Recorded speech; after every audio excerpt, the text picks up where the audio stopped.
Hello, my name is Gary Morgan from the Trust Comms team. I'm really pleased to be joined by Natasha Bryant, who's our suicide prevention lead, and we'll talk a little bit about what that means shortly. It's obviously Suicide Prevention Day, so we're keen to talk about the issues around suicide and the work that the Trust is doing. So without any further ado, I'll introduce Natasha, and Natasha, perhaps you can just explain a little bit about how you become a suicide prevention lead and what that entails. Yeah, sure, Gary. It's been a very interesting and rewarding journey over around the last 20 years. So in around 2005, when my children were quite little, I was doing some voluntary work, therapeutic work in gardening, so getting involved in community allotments and working with people with mental health problems. This opened my eyes up to a whole new world of mental health, and very much wanted to do more and help more, having worked with people. So in 2007, that's when I first joined AWP, jointly as a healthcare assistant, so working on the inpatient wards around the trust. And I also started to undertake my mental health nurse training, and as part of that, doing a degree at university. So I qualified as a mental health nurse in 2010, and I've been working with AWP ever since. So for the last 15 years, I've been working as a registered mental health nurse. The first 5 years of that I spent as a care coordinator, so working in the community mental health teams. And I often worked with people that were at high risk of suicide or significant self-harm. And that was a really interesting and rewarding experience as well. And I did an awful lot of learning in those first few years. And I think reflecting on what I learned, I think mainly it was around the importance of relationships, building relationships with people, therapeutic, trusting relationships, focusing on engagement and being really trauma informed in those efforts, recognising that people may have trauma backgrounds. And so we need to be really proactive in our efforts to engage people. After that, so in around 2015, I moved into mental health crisis services across AWP, where I started as a registered nurse, moved into the senior practitioner role, and then took on the team management of the crisis team. Very much retained a clinical focus in that work. That's something I've always been very passionate about, is retaining that clinical focus. And in around 2018, I moved into a quality improvement role. So that was supporting the clinical lead to embed learning from serious incident investigations, and making sure that we were learning from where things went wrong. Following that, so in around 2020, right at the start of the pandemic, it was actually during the first lockdown that I moved into mental health liaison services, so providing mental health assessments into A&E departments during the pandemic, which was obviously quite a challenging time for obvious reasons. Following that, I moved up into service managing crisis teams and mental health liaison, working across Swindon and Wiltshire mainly. And then I saw the job advertised for the suicide prevention lead, and I was reflecting on this again earlier this morning. And what really strikes me is that often when we have big events across the world, people will say things like, I remember where I was when that happened, or when I heard that news. I remember where I was when I saw the suicide prevention lead role advertised, and just seeing it invoked quite a emotional reaction, and I felt very much compelled to put myself forward for that role. Throughout the years in practice, sadly, I have experienced personal loss, so suicides of friends and family members, supporting people that have been bereaved in my social circles from suicide.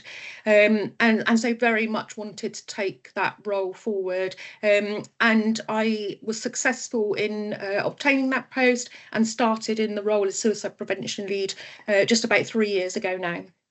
Was it a new role for AWP? And if so, or even if it wasn't really, how has it evolved over the last 2 or 3 years? So we have previously had a suicide prevention lead in post who was absolutely fantastic, and I remember working with them when I was a much more newly qualified nurse and having great respect for the work that they did. So it felt quite an honour to be in that role. And one of the first things that we did was think about the strategy for suicide prevention, and it was quite a shift for somebody like me who was very used to having one-to-one conversations with people who were struggling with suicidality, with poor mental health, to move into that more strategic role. So thinking about the universal suicide prevention strategy and techniques that we can employ that will have the most impact. There's an awful lot of evidence and research and literature and data emerging around suicide and suicide prevention, and very much see my role as kind of taking all that in and then being able to translate that and share that to our clinical staff on the front line, so people feel up to date and well equipped to do the really difficult jobs that they do. That's great, thank you. Now, we said at the start, it's Suicide Prevention Day this week, so it's an opportunity to really, I guess, shine a light and give a focus to suicide prevention. I think the theme is changing the narrative this year. What do you think that is? What does that mean to you? I'm really passionate about language. This is a really particular area of passion for me. And I think that some of the traditional language around suicide and suicide prevention can and has contributed to shame around suicide and suicidal feelings, silence, misunderstanding. So phrases like commit suicide, for example, quite a widely used phrase, comes from a time where suicide was a crime, and that has been changed since, I believe, the early 1960s. And so we will encourage people to use phrases like die by suicide, or somebody taking their own life, to try and take that judgment away. And equally saying things like a successful suicide attempt or an unsuccessful suicide attempt, equally quite harmful language in that they frame a death by suicide potentially as something positive. And so what we would encourage people to say is use language like somebody survived a suicide attempt. It takes great strength to work through suicidal feelings, to ask for help, and to come through those. So we want to frame that as more positive. So in terms of changing the narrative at AWP, what does that look like for us? So it's really, really important. And as I said, I'm really passionate about that. So I provide an awful lot of training and guidance and reflective spaces for our staff to learn around suicide prevention and to have spaces to reflect. And we use sections on language. We know that the language that we use can guide our thoughts and then our actions. And so it's really, really important that we change our language to reduce stigma and encourage help seeking, because suicide is preventable with the right support, and we need people to come forward and seek that support in order to prevent as many suicides as we possibly can. So I just think it's really, really important. And particularly phrases like it's a cry for help can diminish the distress that a person is experiencing. So we need to shift that language and use terms like someone's connection seeking as opposed to help seeking or attention seeking. And language can create safety and can help with validation and creating those safe spaces to have conversations about suicide. So it's really, really important that we do change the narrative and that we do use less stigmatizing, more caring language around suicide and suicide prevention. What I've noticed in my role is how courageous people are about talking about their own experiences, whether it's themselves or their families, and how important is it for you, both in terms of changing the narrative, but also the strategy overall that you feel can engage with people who are in that situation, have got that experience?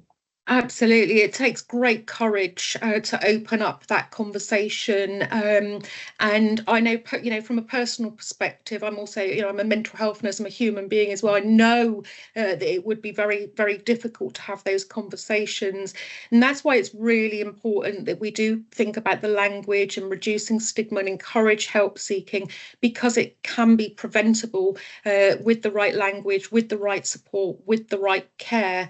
And so I would encourage anybody who is experiencing suicidal thoughts to have that conversation, encourage our staff to show concern around that, to show care around people experiencing suicidal thoughts, because actually having a conversation, or for some people it might be the first time that they've spoken about the thoughts that they're experiencing, and depending on how that conversation goes, we can end up in a situation whereby people can feel more comfortable to be open with us about the thoughts and feelings that they're having. But if we get that wrong, then people might close down and not feel safe to have those conversations. And that's been a lot of the language has been driven by talking to people with lived experience and understanding how that really feels, and how language can either help people share what they're experiencing or not. We know there are certain members or groups in our communities that are perhaps at a higher risk, so it's men of a certain age, but also autistic people and people that are not neurodivergent individuals. We know again are at a higher risk. How do we recognise the signs, and how do we sort of plan our support around those people? Yeah, I think, Gary, this takes, a whole community effort. We've all got a part to play in this. I mean, mental health services play a significant part in suicide prevention. There are many reasons why somebody might be considering ending their life by suicide that are related to mental health. There are many things that can contribute to somebody having those thoughts, from social problems, psychological problems, living with chronic pain. You mentioned neurodivergence there, which is a particular group of people that we in AWP support and are very keen to support. We know that autistic people may be at greater risk of suicide, and we know that we need to adapt our approach accordingly. And so for that reason, we have worked with our specialist autism colleagues within AWP to produce some quite brief guidance for our staff on how they need to adapt the language. So asking more direct questions, being quite explicit in the way we talk about and adapting safety plans accordingly. We've got a trust-wide suicide prevention group in AWP, and we have people in that group that have got lived experience. And one person in particular has got lived experience of being autistic and experiencing suicidal thoughts. And they are a very respected member of our suicide prevention group. And we've also got the Kingfisher unit opening within AWP. So myself and my colleague with lived experience are supporting them with some bespoke training around safety assessments and suicide prevention, specifically for autistic people. But it's really important as well to think about how people might express thoughts differently. So autistic people may not show the classic signs. Do you have any sort of key tips or tools for having those conversations if you're a member of the public that doesn't work in mental health services? How do you start that conversation with somebody you're concerned about? Yeah, that's a really good question, Gary. And I think that it's single-handedly the most important question that we can all ask ourselves is, how do we respond if we are concerned about somebody, whether we be a specialist mental health worker or whether that be a friend or a colleague or a family member? I'd say that the most important thing to do is to ask the question. There has been a myth around that, what if I ask and it puts the idea in someone's head? There's an awful lot of evidence that tells us that that's not the case. By asking somebody the question, are you thinking about suicide, gives that person permission to tell you how they feel. And by not asking the question, we might communicate that we don't want to know the answer to that. So it's about asking the question with compassion, being curious, showing care and compassion around asking that question. And then what do we do if somebody tells us they are experiencing suicidal thoughts? I think that's often a great fear for people. And I certainly remember back in my early days of nursing, if I talked to somebody about suicide, I'd be kind of overwhelmed with this need to fix what the person was going through.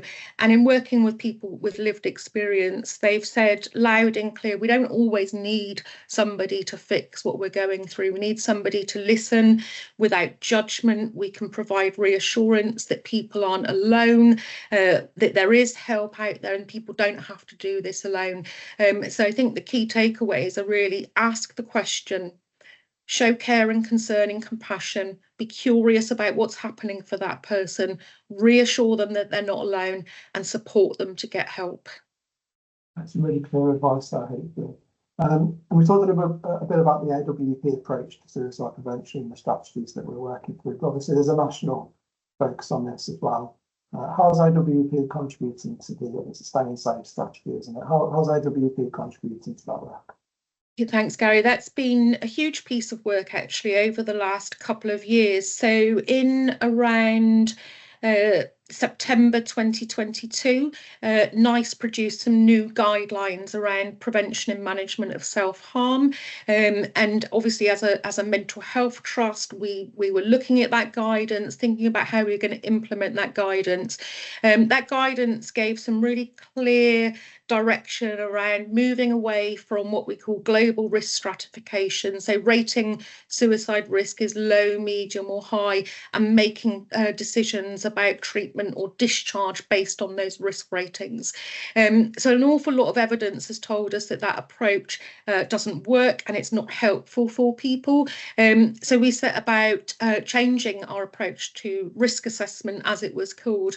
And one of the very first things that we did, and the most important step, and I cannot say this enough, was about engaging with people with lived experience. We met with many people that had different experiences around suicide and suicidality, so people that have experienced suicidal thoughts, received support from our services, and family and carers that have supported suicidal loved ones. And they told us overwhelmingly that they want to be involved in that process. They want to have those open conversations about suicide and safety. But something that was really key and kind of changed everything was people told us that the very language, risk assessment, can make people feel stigmatized. And, you know, I went away again, reflecting on just being a human being as well, and thought about how I would feel if I was subject to that process, and it really kind of landed. So we made a suggestion following our co-production groups around changing the language of the very process from risk assessment to safety assessment, and our service users said that actually just that single word change made that process feel more caring, less stigmatizing, less labeling, less judgmental. And so we changed our approach in AWP, and that's been embedded now for the last about a year and a half. We've been using that. And following us changing our approach, we were involved in the writing of new national guidance, Staying Safe from Suicide, from NHS England. I personally was involved in the writing group and very much focused on the elements around language. I was completely inspired by a suicide prevention campaigner, a national suicide prevention campaigner, who he himself had lost his son to suicide, and was also very passionate about the language. So following that, the language that our service users, our carers in AWP said that was most helpful has now made its way into national guidance. And I want to be really clear that it's so much more than a word change. It's so much more than a word change, that language shapes everything. And in order to have a very personalised assessment of safety from suicide, we need to have those open conversations with our service users. And we can't start from a place of somebody feeling stigmatised when we talk about risk. No, it definitely feels like a positive, shift into like you say, a more safety focused conversation, which feels important. Just a final one on language for me, if that's okay, which is that balance, isn't it, I guess, between absolutely ensuring that the language is right, but also that people feel, as you said at the start, really confident and comfortable to have those conversations without fear of saying the wrong thing sometimes. So I guess there is that balance, isn't there, that we need to give. Yeah, that's such a good question. And I was thinking about that aspect actually as I was talking, because we certainly wouldn't want people to be so concerned about using the right words that they're not comfortable having the conversation. So a little tip that I use for myself, I've been in mental health quite a long time. Some of these phrases like commit suicide or, unsuccessful suicide attempt have been around for a long time. So I sometimes say the wrong thing, and all I do is simply correct myself out loud and try and do better next time. So what I would urge people to do is try and use the right language, to think about the impact of language, But don't worry if you get it wrong. It's much better to have that conversation and say the wrong words than to not have the conversation at all and leave somebody feeling alone and unsupported. That's great, thanks. That's really great advice. Again, and just to wrap up this session, then is there any particular final messages that you'd like to give to people who have supported you as well? Absolutely. And I made some notes around this, Gary, if that's okay, because I wanted to make sure that these messages were heard. So I just wanted to start by saying a massive thank you to the people with lived experience that so generously and courageously share their experience to help others who may be experiencing suicidality. Families and carers, the people who are so often doing everything they can behind the scenes to support someone in crisis, their role is incredibly challenging, and it can come with feelings of helplessness, fear, and even guilt. And I want to recognise their strength, the love, and the emotional toll it can take on them. We talked a lot about changing the narrative, and I personally believe that changing the narrative also means including families and carers in conversations about suicide, not just as caregivers, but as people who need support too. They deserve access to resources, to guidance and spaces where they can talk openly about their experiences. And importantly, they also need to feel that they're not alone in trying to keep their loved ones safe. And finally, to our nurses, psychiatrists and allied health professionals, a big thank you. Supporting people in crisis is emotionally demanding. It takes strength, it takes resilience, and it takes compassion. And sitting alongside someone in their most vulnerable moments, helping them feel safe when life feels unbearable, it's often quiet and compassionate work that goes unnoticed, but it's really life-saving.